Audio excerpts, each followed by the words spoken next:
চলে গেলেন গাইঘাটার বর্ষিয়ান তৃণমূল কংগ্রেস নেতা, গাইঘাটা পঞ্চায়েত সমিতি সহ সভাপতি গোবিন্দ দাস। বাম জামানায় দলের হয়ে মাঠে নেমে সিপিআইএম এর বিরুদ্ধে লড়াই করেছেন, রুখে দাঁড়িয়েছেন বিজেপির বিরুদ্ধে। গাইঘাটার পঞ্চায়েত সমিতির বিগত বোর্ডের সভাপতি ছিলেন, বর্তমানে তিনি গাইঘাটা পঞ্চায়েত সমিতির সহসভাপতি গোবিন্দ দাস। সহসভাপতি হওয়ার পর শারীরিকভাবে অসুস্থ থাকায় সেভাবে তাকে রাজনৈতিক কর্মসূচিতে দেখা যায়নি। পরিবার সূত্রে জানা গিয়েছে, আজ সকালে অসুস্থ বোধ করলে গাইঘাটার চাঁদপাড়া গ্রামীণ হাসপাতালে নিয়ে যাওয়া হয়। সেখানে ডাক্তার তাকে মৃত বলে ঘোষণা করেন। মৃত্যুকালে বয়স হয়েছিল 72 বছর। উনি অসুস্থ ছিলেন, মারা যাওয়ার মতো অবস্থায় ছিলেন। কালকে একটু জ্বর হয়েছিল, রাত্রিবেলা প্যারাসিটামল দেওয়া হয়।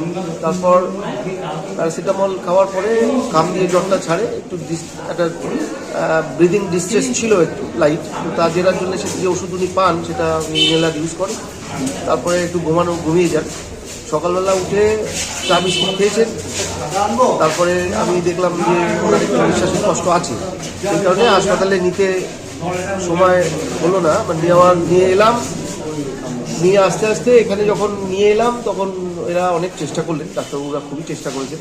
এই অবধি ছিলেন, বেঁচে ছিলেন।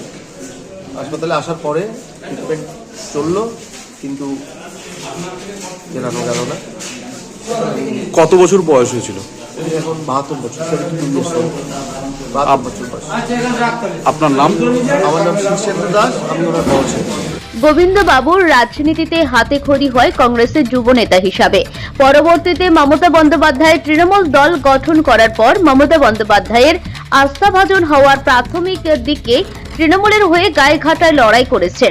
গাইঘাটায় তৃণমূলকে প্রতিষ্ঠা করার পেছনে তা অবদান ছিল বলে জানিয়েছে দলীয় নেতৃত্ব। সূত্রে আরো জানা যায়, 2021 সালে ছোট ছেলে সৈকত দাস মারা যায়। পুত্রহারা হয়ে ভেঙে পড়েন গোবিন্দ দাস। পরবর্তীতে 2023 সালে স্ত্রীকেও হারান না তিনি। তারপর থেকে শারীরিক অসুস্থতায় ভুগছিলেন তিনি। গোবিন্দ দাসের মৃত্যু গাইঘাটায় তৃণমূলের বড় ক্ষতি বলে জানিয়েছে গাইঘাটা পঞ্চায়েত সমিতি সহ সভাপতি ইলা বাগচি। আমি তো 10:30 নাগাদ খবর পেয়েছি, কারণ আজকে আমার তৃণমূল ভবনে রাজ্যের মহিলা সমিতির মিটিং ছিল, সেখানে যাচ্ছিলাম। আমি অলরেডি বিশ্ববাংলা পর্যন্ত চলে গিয়েছিলাম। তখন দীপেন আমাকে ফোন করে বলে যে এরকম গোবিন্দ কাকা ঠাকুরনগর হসপিটালে প্রয়াত হয়েছেন। সেই খবর পেয়ে আমি আবার তনিমাদিকে ফোন করে আমার রিটার্ন চলে এসেছি। মাত্র এসে আমি ঢুকলাম।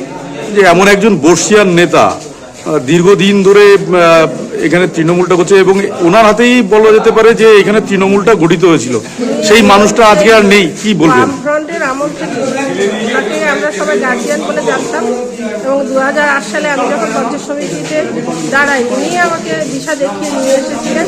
এবং তৃণমূল হওয়ার আমাদের জন্মলগ্ন থেকে উনি, এবং যখন সিপিএমের আন্দোলনে আমরা যারা ওনার কাছ থেকে যে সমস্ত পরামর্শ আমার নেতৃত্বরা নিতেন, এবং উনি বর্ষিয়ার নেতৃত্ব আমার বনগাঁ জেলায় সবাই ওনাকে করতেন। এবং যখন আমাদের 2001 সালে উনি ভোটে দাঁড়ানোর জন্য এমএলএ সিট নেওয়ার জন্য দাঁড়ানোর জন্য আমরা সবাই বলেছিলাম, তখন কিন্তু জ্যোতিপ্রিয় মল্লিক আমাদের এখানে আসেন, এবং উনি স্বেচ্ছায় ওনার সিট ছেড়ে দিয়ে জ্যোতিপ্রিয় মল্লিককেই এখানে দাঁড় করিয়েছিলেন। এবং সবাই আমরা জানতাম, 5টা বছর আমি সভাপতি ছিলেন। ওনার পরিবারে আমি ওনার মেয়ের মতো থাকতাম ছিলাম, ওনার সঙ্গে আমার সেই সম্পর্ক। এবছর আমি সভাপতি ছিলেন, প্রয়াত হলেন আজকে সকাল। এই যে গার্জিয়ান, এখন তো গার্জিয়ান হারা অবস্থায় রয়েছে, কি বলবেন? আমাদের কোনো পরামর্শ নিতে হলে সঙ্গে সঙ্গে ফোন করতাম যে গোবিন্দ কাকা কী করবো। সবসময় উনি সভাপতি হলেও আমি সবসময় ওনার কাছ থেকে পরামর্শ নিয়ে কাজ করেছি। এবং আমাদের ইদানিং একটু ধানা মার্কেটিং নিয়ে ঝামেলা হচ্ছিলো, তবুও পরশুদিনও আমি ওনাকে ফোন করেছিলাম। উনি বললেন একটা মিটিং ডেকে তুমি এটা সমস্যাটা মিটিয়ে নাও। আমি পরশুদিনও ওনার সঙ্গে কথা বলেছি, যে পরামর্শ নিয়েছি যে কীভাবে কী করবো। আপনার নাম? আমার নাম ইলা বাগচি, পঞ্চায়েত সমিতির সভাপতি।